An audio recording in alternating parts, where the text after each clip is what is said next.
All right, what's up, guys? Another edition of the Quick Bricks NBA DFS podcast. This is Friday, December 13th, Friday the 13th. Let's get freaky. Let's get wild. It's a nice little 9-game slate here in the association tonight. Hopefully everybody had some success last night on the big 11-gamer. It was a lot of fun. I'm sorry, 11. It was 4 games. My fault. Had a lapse of judgment there.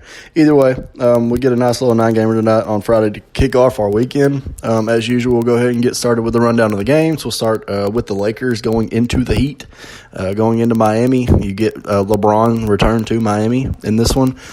You have a massive pace-up spot here for Miami as well, as Miami is ranked 28th in terms of pace over their last 5 games. LA Lakers ranked 9th. So this should be a nice pace-up spot for Miami. I believe this game is going to be uber popular, as we will know. It's going to have a lot of ownership, but there's a lot of good spots in it. You have AD, you have LBJ, you have Ben Adebayo, you have Butler. So there's lots of ways to go in this one, and I'm sure it's going to be massively chalky. So keep that in mind. Rockets at the Magic. Houston 6th overall in their last 5 in terms of pace. Orlando 19th. So it's a little bit of a pace-up spot here for Orlando as well. Houston literally is in the top 5, allowing on almost every position that you can think of. So every Magic will be in play. This game stack will be in play. As we know, Orlando has been giving up a decent amount of points in their own respect as well. So that'll be a good game to target. Pelicans at the Sixers. You have the Sixers here on a back-to-back, who just played last night against Boston. Philadelphia minus 10.5 here at home. I'm sorry, there wasn't any totals or spread on the first 2 games. I guess they're awaiting some news, so I didn't mention that. Nonetheless, Philadelphia minus 10.5 here at home, 224 on the total. It's the second highest total on the board at the moment. Pelicans 4th overall in their last 5 in terms of pace. 76ers 20th. So, of course, this is another massive spot.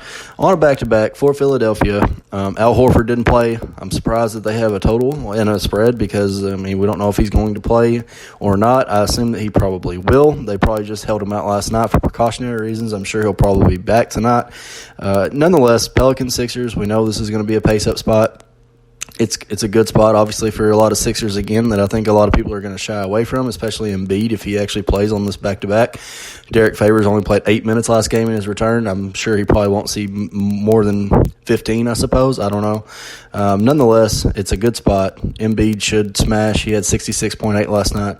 I was all over him last night. I said that he should have smashed Boston, and he did. It was good to see. So that one will be one that we will watch, obviously, for anybody sitting. Pacers at the Hawks. Indiana minus 6.5 here on the road. 222 on the total. Third highest total on the board at the current moment. Indiana 14th over the last 5 in terms of pace. Atlanta 13th. So you got 2 teams sitting in the top, inside the top 15 mid-range there. Atlanta's sped up just a little bit again, and Indiana's been running with a little bit of pace themselves. This is a really good game to target. I think it'll have decent pace. Obviously, we know the Hawks aren't that great on defense, and we just saw the Pacers get torched pretty good by the Boston Celtics a game ago. So that one's interesting. Next game we have is the Hornets going into Chicago to play the Bulls. Chicago minus 6.5, 214 on the total. Charlotte ranked dead last in terms of pace. Of course, they're really slow. They haven't been playing with a lot of pace. But they've been hanging around games lately, so that makes them interesting. Chicago 18th, so you have a little bit of a pace-up spot. Not really much. The spread is 6.5, 214 on total. Not a real big total. But this game has a lot of appeal. Obviously, we know Charlotte has not been that great on defense in a lot of spots, and neither has the Bulls, especially in the center spot. So that one's interesting. Bucks at the Grizzlies. Obviously, a massive pace spot here. But the thing is, it's Milwaukee minus 16.5 at home. Or no, on the road, sorry. On the road. No Morant already. We know that. Giannis is still questionable. We don't know if he's going to play due to his quad injury. Milwaukee is still favored by 16 on the road, and it's a 214 total, where I'm pretty I'm kind of shocked. I'm puzzled by this total. Milwaukee coming in as the number 1 fastest team over their last 5 games in terms of pace. Memphis 5th. So you have 2 massive pace teams playing in Memphis tonight, playing where Memphis loves to run with pace. And I don't believe that it's going to matter much either whether Morant or Giannis plays as far as in terms of pace. They both want to get up and run. So that was really interesting. That total's really interesting. And obviously we'll be waiting on that news. And it's pretty crazy that they actually have a total and a spread on that game, considering Giannis has not been ruled in or out yet. Warriors at the Jazz. Utah minus 11.5 here at home. 210 on the total. Golden State 23rd over the last 5. Utah 8th. Utah's been running with a lot of pace lately. We've seen it here the last few games. It's really interesting. And it's a good spot because Warriors are not that great on defense. So there's some Jazz will definitely be in play. Clippers at the Wolves is a game we're obviously going to want to target. LA Clippers minus 6.5 here on the road. 232 on the total. Highest one on the board at the moment. LA Clippers running with the second fastest pace over their last 5 games. Minnesota 16th. Minnesota has been around, and they were in the top 5 for a while. It's kind of interesting that they bumped out, but they're a pretty decently fast team as well. So this is going to be a nice pace spot, nice flow in this game. Obviously, Pat Bev is out with a concussion, so that's interesting for the Clippers. Opens up some Jeff Teague if he ends up playing, point guard Wiggins if Jeff Teague does not. So there's a lot of things in that game we will obviously look to target and we will like. Knicks at the Kings for your late night hammer over on the West Coast. Sacramento minus 8.5 here at home, 208 on the total. The Knicks 11th fastest over their last 5. Found that really interesting. They've been running with a little pace. Sacramento 24th. They have not. They continue to be a slow-paced team. But the New York Knicks have been running with a little bit of pace. They've been aggressive. They've been attacking. R.J. Barrett just had a 44-point game last game, so that one's really interesting as well. Marcus Morris called them out here 2 games ago. Marcus Morris had a monster game last game against Golden State as well. So some Knicks could be very, very sneaky again. So let's hop right into it at the point guard spot. Russell Westbrook at 9.7, over 48 or more in his last 5. He has went over 51 in his last 4. And he's garnering right at a smidge under 33%, 32.6% usage rate in his last 5 on the road. So Russell Westbrook continues to play well over his last 5 or 6 games. He's running with a lot of pace. He's getting a lot of usage. And, of course, it's against the Magic. It's a good spot. They could be without Markelle Fultz once again. That means DJ Augustine would likely start, and he is not exactly the greatest on defense. So, good spot for Russell, 9.7, not a bad price. Devontae Graham at 8.3, 47 or more in his last 4 or 5, over 35 fantasy points in his last 3 on the road, 26.3% usage rate in his last 5 on the road as well. Devontae Graham has been playing really well. They're already talking about most improved player. He's good. Ben Simmons at 8.2. I'm sure he will play on the back-to-back. Not worried about that one. The Pelicans, number 1, allowed points to the point guard spot over the last 5. They've been giving it up all season long. They're really bad against it. Simmons should have a good game tonight. He's had 2 duds back-to-back in the 26 and 28 fantasy points in his last 2. This is a massive bounce-back spot here for him at home. Again, it's the Pelicans. It's a fast-paced game. It's gonna really fit Ben really well. And, of course, he's had 2 duds lately, so look for the bounce-back. D'Angelo Russell versus Utah in Utah, 7.7. Expected his price to go up, but instead it went down or didn't move at all. Put up 51 last game. Took 22 and 27 field goals in his last 2 games. He's back to what we were seeing before he got injured. His minutes are back up. He's at 34 now. Played 34 last game. He's seen 29, 34, and 36 minutes. Sorry, he played 36 minutes last game. So he's seen back-to-back 34 and 36 minutes games in his last 2. And, of course, he put up 51 last game, took 27 field goal attempts. I will highly expect him to take just as many in Utah tonight. So at 7.7 DAR, I don't see how that's a nice pace game, obviously, for Utah, pace-up spot for the Golden State Warriors. So I don't really see how you can not look at DAR.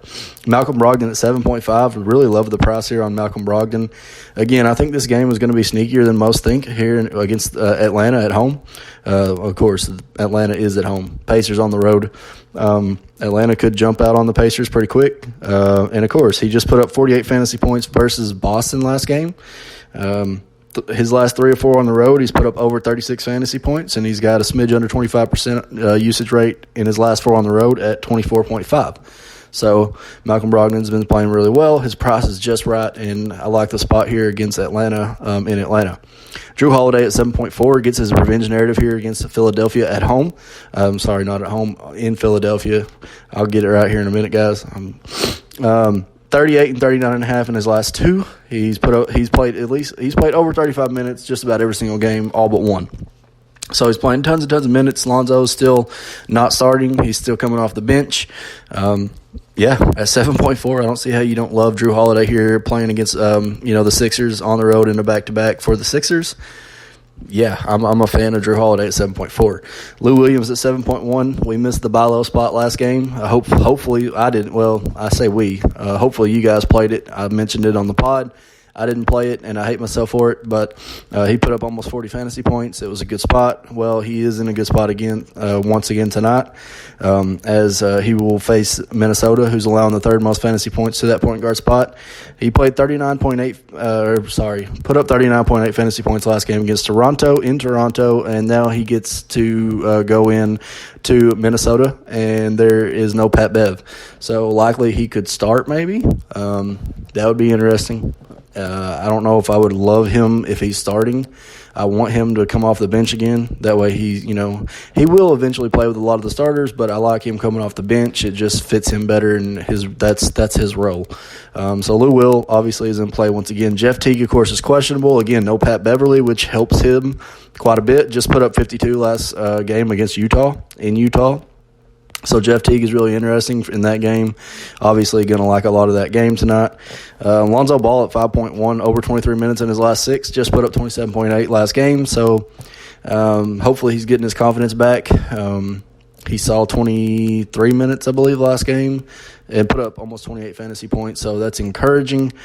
Corey Joseph at 4.2, New York allowing the sixth most fantasy points to that point guard spot over the last five. He's played 24 more minutes in his last six, and we've seen the upside. He's put up 25 and 35, respectively, in his last six games, so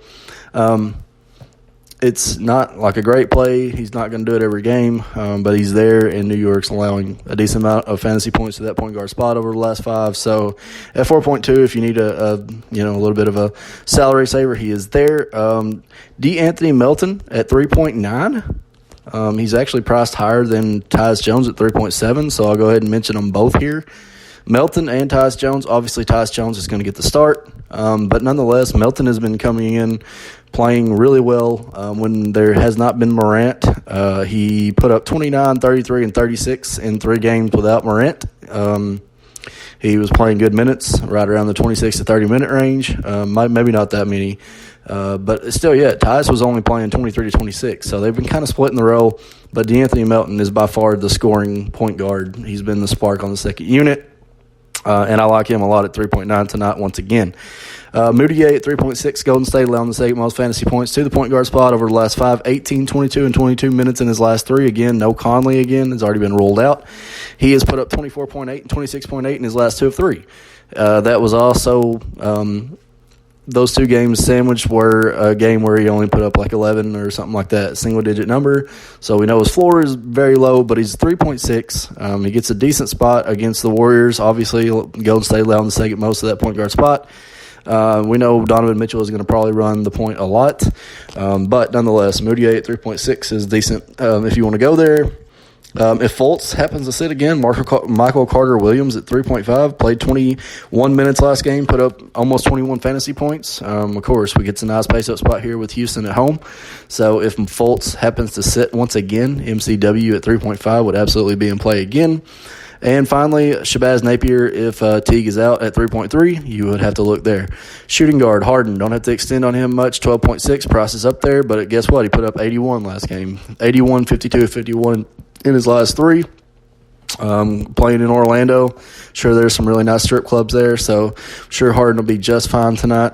Jimmy Butler at 9.5. He will be hosting the Lakers, so this one's really interesting. His price is raised quite a bit. Now it's at 9.5, but he has been playing very, very well lately. 61, 43.5, 69, 56, 62 in his last 5. Right under 27% usage rate in those last 5 as well at 26.8. So Jimmy Butler has been playing well, and I'm sure he will be popular Donovan Mitchell, I think, is a great pivot here at 8.1. He put up 47.3 last game against Minnesota.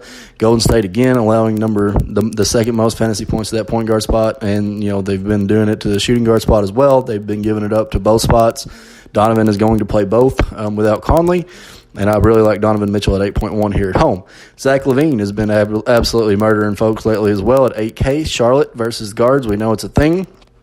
He gets them at home tonight, 38 or more in his last 7 of 8, over 48 fantasy points in his last 2. Zach LaVine's been balling. Buddy Hield, price has not moved, 7.1, over 41 fantasy points in his last 6 games. Last 6 of 7, he's gone over 41. Just put up 44.3 in his last game at home. And guess what? Tonight he gets the Knicks at home. Yeah, I'm a fan of Buddy Hield at 7.1, please. Terry Rozier at 6.7, I think is sneaky good. 28, 36, and 33 fantasy points in his last 3 on the road. He's averaging 33.1 fantasy points on the road as well. Terry Rozier is pretty interesting in Chicago. Evan Fournier at 6.4. Houston allowing the second most fantasy points to the shooting guard spot over their last 5. He's averaging 32.3 fantasy points in his home games so far on the season. More of a cash play. He hasn't, but this is an excellent spot. Of course, Houston allowing lots of fantasy points to that shooting guard spot, point guard spot, every spot you can think of. And Fournier typically plays better at home. So I think he's fine in both formats, but cash, he's a lock. Joe Ingles at 5'8" has been playing really good. 34 and 36 minutes in his last 2, over 32.1 in his last 4 of 5.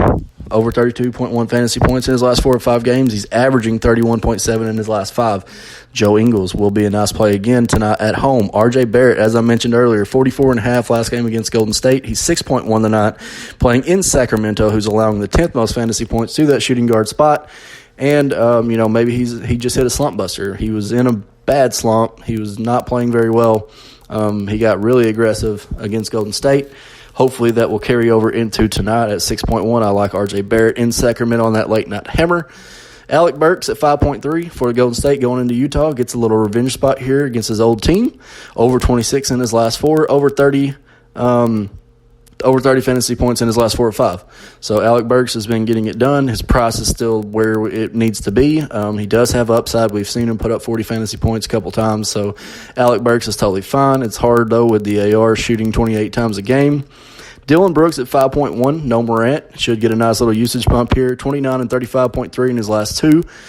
He gets the Bucks at home. Nice pace spot again. I know the total is low, but, of course, Brooks should continue to be a very vital part of that offense for Memphis. So, not a problem with him. Josh Richardson at 5K should play on the back-to-back. New Orleans is allowing the 3rd most fantasy points to the shooting guard spot over the last 5. Played 28 minutes last night, put up 28 fantasy points. If it happens that any of these guys sit tonight, Josh Richardson could become a very, very nice play at 5K. He's still priced under because of his injury. He sat out a couple games. So that one will be one to watch. Nice spot here against New Orleans at home. So Redick, 4.9. On the flip side, he gets his revenge also going back to Philadelphia where he played for a couple seasons. Played 32 minutes last game, put up 37 fantasy points. It was a little bit of a blowout, so he did get a little extended run. But nonetheless, this is against his old team at 4.9. I think he's a great tournament play. Terrence Ross at 4.3. Again, if Markelle Fultz doesn't play, it would open him up. I mean, either way, he's going to see his usual 22 to 25 minutes. Houston, again, is allowing the 2nd most fantasy points to that shooting guard spot. He's put up 31 or more in his last 2 of 3 at home. Play typically shoots better at home. This is a nice spot for Ross at home. Obviously in a pace-up spot. Cam Reddish at 4.1, 25 or more in his last 3 or 4. We just saw him put up 42.5 in his last game at home. He's been playing really well. He's 4.1. Gets Indiana at home tonight. So moving on to small forward. Giannis, of course, at 11.2. We're going to wait and see. LeBron at 10K. Of course, he'll more than likely get Butler defense, but I'm totally fine with that. Of course, it's his return to Miami, and he's put up 54 or more in his last 3, so LBJ is totally fine. Paul George at 8.8. He shot 3 of 14 last game and 2 of 12 from 3. So I'm going to expect probably a massive bounce back here from PG against Minnesota. It's just, I think PG, I don't know if I can pay 8.8 for him, but I think he's going to ball out. Brandon Ingram at 7.6, over 40 in his last 2. Why his price is still down, I'm not real sure. Again, it gets a nice spot here. Brandon Ingram, I'm totally fine with his 7.6 playing against Philadelphia on a back-to-back.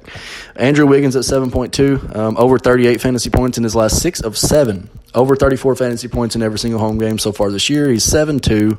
I see decent value at that price, of course, against the Clippers tonight. He won't have to face up against that Pat Bev or anything like that, even if Teague sits. So Andrew Wiggins will absolutely be in play. Tobias Harris on a back-to-back. I'm assuming he will likely see the back-to-back. He will play over 30 minutes. He's put up over 41 fantasy points in his last 5 of 6. And, of course, he gets a nice pace spot, of course, here against the Pelicans at home. So Tobias Harris, if anybody else sits, obviously his usage goes up as well. Al Horford included. So, continuing on, small forward Chris Middleton at 6.8. If Giannis happens to sit, played 31 minutes last game, put up 40.3 fantasy points, 24.4% usage rate, and he's put up over 33 fantasy points in his last 5. Gets Memphis here. Good spot for Chris Middleton, even if Giannis does play. John Isaac at 6.1, I think is really sneaky against Houston. Again, Houston against the small forward, allowing the 9th most over to that spot over the last 5. Gets a nice pace-up spot here at home. He's put up 33.3 and 35.5 in his last 2. John Isaac is a really good look. Harrison Barnes at 5.5. New York allowing the 3rd most fantasy points to that small forward spot over their last 5. He's put up over 33. He's played over 33 minutes in every single game. We've seen him put up 40 fantasy points a couple of times. The majority has been at least 30 or more. So Harrison Barnes at 5.5 is a solid cash play, I think. Miles Bridges, I think, is a nice tournament play at 5.1. He's put up over 27 fantasy points in his last 3 on the road and over 27 in his last 3 period. He's been playing pretty decent. We know Chicago has struggled against that small forward spot.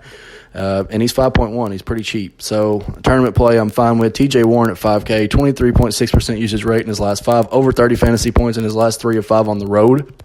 Playing against Atlanta tonight, who has hemorrhaged points to the small forward spot. So TJ Warren is very interesting.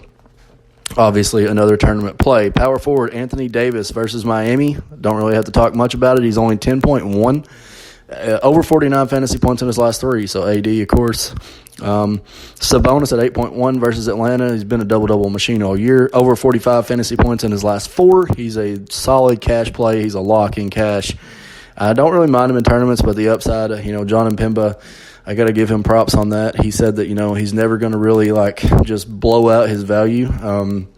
He just doesn't leave much room for upside at his current price. But at 8.1, if you're playing cash, Sabonis is there. Aaron Gordon at 6.7, I love for tournaments. Houston, number 2, against allowing the second most fantasy points against that power forward spot. He's put up 34 in his last 3 of 4 or more. 34 or more fantasy points in his last 3 or 4. Aaron Gordon's been playing really well, gets a good spot here at home in a pace-up spot. Laurie Markkanen has got his confidence back. He is 6.3 tonight. In his last 4 at home, he's put up 25, 33, 32, and 28. You obviously want a little bit more at 6.3 price tag, but it's a good spot. He's back at home, and he's put up over 20 real points in his last 4 or 5. So that's very encouraging, and he is very appealing on tonight's slate as well. Jaren Jackson Jr. has caught my eye once again. 6.2, over 31 in his last 5, over 40 in his last 2 of 5. Milwaukee at home in a nice pace-up spot. Who likely could be without Giannis. Jaren Jackson Jr. is very, very interesting at 6.2. Robert Covington is 5K tonight. He's put up 27 or more in his last 4 or 5. LA Clippers are allowing the 5th most fantasy points to that power forward spot over the last 5. Robert Covington is really interesting. Of course, Ersan if there is no Giannis. Moving to the center spot, Karl Anthony Towns in an absolute smash spot against the Clippers at home. He's only 9.9, so you can jam him in. Totally fine with KAT. He's probably he probably is my favorite center spot tonight. Obviously, it's a pay up, but he's getting the Clippers, who we know has struggled against the center spot. We know it. Embiid at 9.6. If he does happen to play on the back-to-back, he put up 66 again, 66.8 last night. If he plays on a back-to-back, we've seen him put up big numbers on back-to-backs. A lot of people will probably fade him, so at 9.6, you're going to get a pretty decent bargain against New Orleans at home. Rudy Gobert at 8.3. Golden State benched Willie Cauley-Stein in the second half of their last game. Rudy Gobert has absolutely torched Golden State this season. 47 and 52 in his last two versus Golden State. He just put up 52.5 against Karl Anthony Towns in Minnesota last game. He's put up over 41 fantasy points in his last 4 or 5. Rudy Gobert is a pretty decent look, especially in cash. Valanciunas is probably my favorite tournament play as far as the center spot goes. 6.5 gets Milwaukee at home, who we know has struggled against the center spot. He's put up 54 and 60 in his last 2 at home. Love some Valanciunas. Rashawn Holmes is really interesting, and his price is down at 5.6. I'm guessing it's because Bagley came back and took some minutes. New York, of course, is allowing the number 2 fantasy points, second most fantasy points to the center spot over the last 5, and he's put up 33 or more in his last 2 of 3 at home. Alex Len has been playing really well lately. He's 4.3, 19, 22, and 20 minutes in his last 3. Over 28 fantasy points in his last 3 of 4. So Alex Len is really interesting in tournaments at 4.3. Marquise Chris, as mentioned earlier, Willie Cauley-Stein got benched. Chris was the beneficiary, obviously. Started the second half, he played 24 minutes, and he put up a double-double, and it was good for 36.5 fantasy points against New York. He put up a 12-point, 10 rebound, 2 assists, 3 blocks, and 1 steal line in that game as well. So Marquise Chris is really interesting. Last but not least, another tournament flyer, Bobby Portis at 3.6, has played 24 and 20 minutes in his last 2, has put up 22 and 29 fantasy points in those 2 as well, if you want to go there. Obviously, that New York Knicks center spot is crowded, but BP's been playing decent minutes, and he's very cheap, and we see the upside. So that's it. That is your Friday the 13th edition of the Quick Bricks NBA DFS podcast. Hopefully everybody enjoys your Friday, gets kicked off to the weekend. Let's talk some basketball later.